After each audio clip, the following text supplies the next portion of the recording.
चौड़ संवाद YouTube channel पर आपका स्वागत है, अभिनंदन है। मैं तुलाराम आठिया, राष्ट्रीय अध्यक्ष अखिल भारतीय सर्व चढ़ार समाज सभा। आज मैं आपके सामने सागर जिले के ग्राम केवलारी कला में हमारे समाज पर हुए सामाजिक बहिष्कार की घटना पर जानकारी देने के लिए आया हूँ। जैसा कि आपको ज्ञात ही है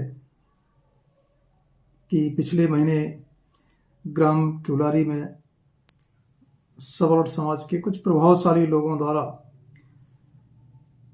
वहाँ पर हमारा जो चढ़ार समाज है, लगभग 25 परिवार उस गांव में रहते हैं, उनका मौखिक रूप से सामाजिक बहिष्कार कर दिया गया।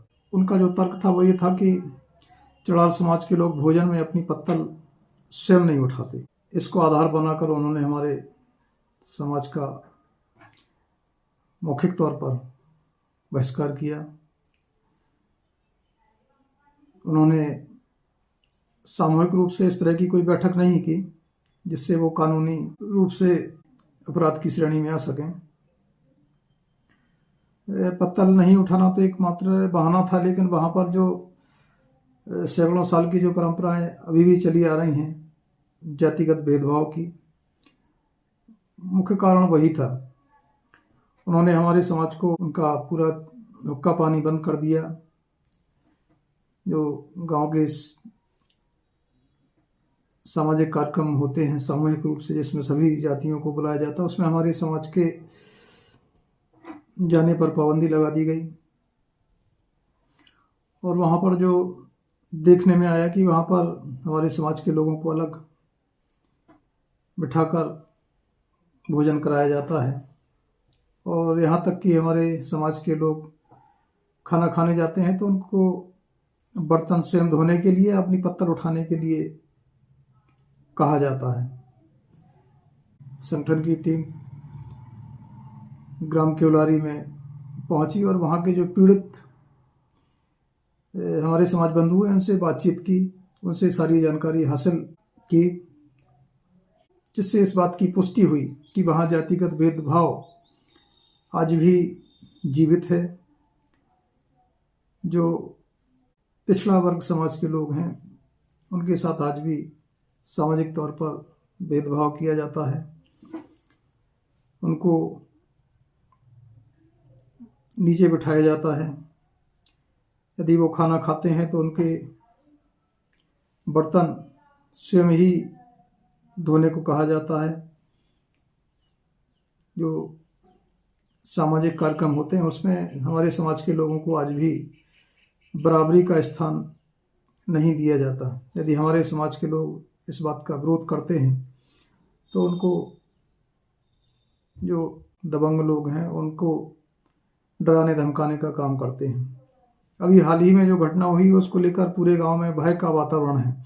लोग खुलकर अपनी बात कहने को राजी नहीं है। इतना डर का वातावरण बना हुआ है कि यदि वो खुला विरोध करते हैं तो किसी के साथ कभी भी कोई भी अनहोनी घटना भी घटित हो सकती है। हम लोगों ने उस गांव के पीड़ित परिवारों से बातचीत की और बातचीत के आधार पर जो निष्कर्ष निकला वो यही कि आज भी वहाँ पर जातिगत भेदभाव मौजूद है। उस गांव की यदि हम सामाजिक संरचना देखें तो उसमें उस गांव में ब्राह्मण जाति के लोग हैं, राजपूत लोग हैं, यादव हैं, प्रजापति हैं, कायस्थ हैं, जैन हैं, गुप्ता हैं, सेन, अहिरवार और चढ़ार से कई जातियाँ निवास करती हैं। लेकिन इस गांव में जो वर्चस्व है वो ब्राह्मण और ठाकुर समाज का, उनका ही वर्चस्व गांव में कायम है।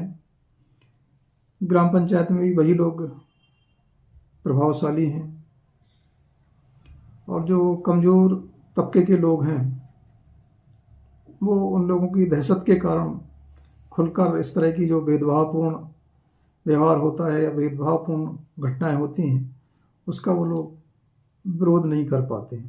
वहाँ पर हमारे समाज की जो बैठक थी उसमें आसपास के ग्रामीण इलाकों से और सागर से भी लोग पहुँचे हुए थे।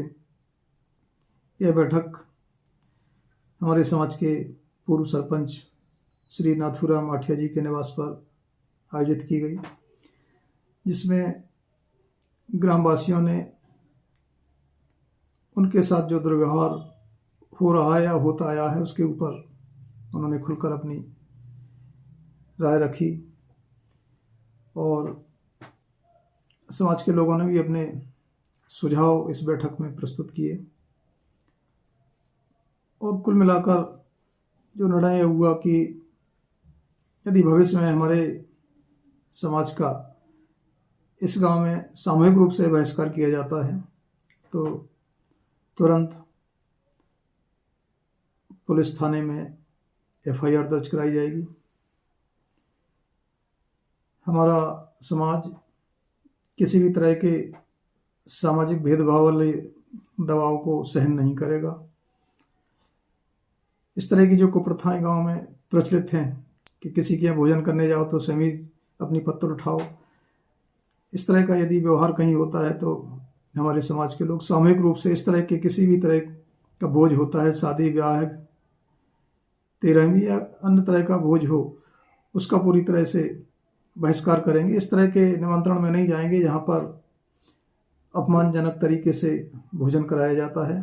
जो बैठक थी उसमें यह प्रस्ताव पास किए गए। गांव के लोगों ने संगठन को आगे की कार्रवाई के लिए अधिकृत किया। इस घटना पर हम संगठन की ओर से मध्य प्रदेश मानव अधिकार आयोग, अनुसूचित जाति आयोग, जिला प्रशासन, पुलिस प्रशासन, इन सभी को पत्र भेजकर इस पूरे घटनाक्रम और इस तरह के अमानवीय भेदभावपूर्ण व्यवहार की जो घटना वहाँ पर घटित हुई है या इस तरह से जो भेदभाव किया जाता है उसकी जांच के लिए और जो इसके लिए जिम्मेवार व्यक्ति हैं, दोषी व्यक्ति हैं, उन पर कार्रवाई के लिए हम लोग संगठन की ओर से वरिष्ठ अधिकारियों को लिख रहे हैं। हमारी मांग है कि इस तरह का भेदभाव करने वाले लोगों के ऊपर SC/ST एक्ट के तहत मुकदमा दर्ज किया जाए और उनकी तुरंत गिरफ्तारी हो और भविष्य में यदि कोई इस तरह का और व्यवहार करता है तो उसके साथ भी कानूनी कार्यवाही सुनिश्चित की जाए। साथियों, आज भी 2025 में यदि हमारा समाज इस तरह की जातिगत हीनता का शिकार है या उसमें जकड़ा है तो हम सामाजिक अन्याय के खिलाफ कैसे लड़ पाएंगे।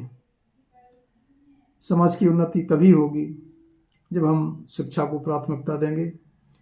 हमारे समाज का जो संगठन है स्थानीय स्तर पर, गांव के स्तर पर, उसे मजबूत करना होगा। हमें एकजुट रहना होगा, संगठित रहना पड़ेगा और जो भी फैसले हैं हमें संगठित होकर ही लेना पड़ेंगे। जो सामाजिक कुरीतियां हैं उनको भी हमें समाप्त करना पड़ेगा। पुरानी जो सड़ी गली परंपराएं चली आ रही हैं उनको दृढ़ता के साथ आगे आकर उनका हमें प्रतिकार करना होगा। जब तक हमारे बीच में एकजुटता कायम नहीं रहेगी तब तक हम इस तरह के जो सामाजिक बहिष्कार हैं उससे निजात नहीं पा पाएंगे। स्वयंभू क्षत्रियता दिखाने से समाज नहीं बदलेगा। समाज बदलेगा साहस, जागरूकता और संगठनात्मक एकता से।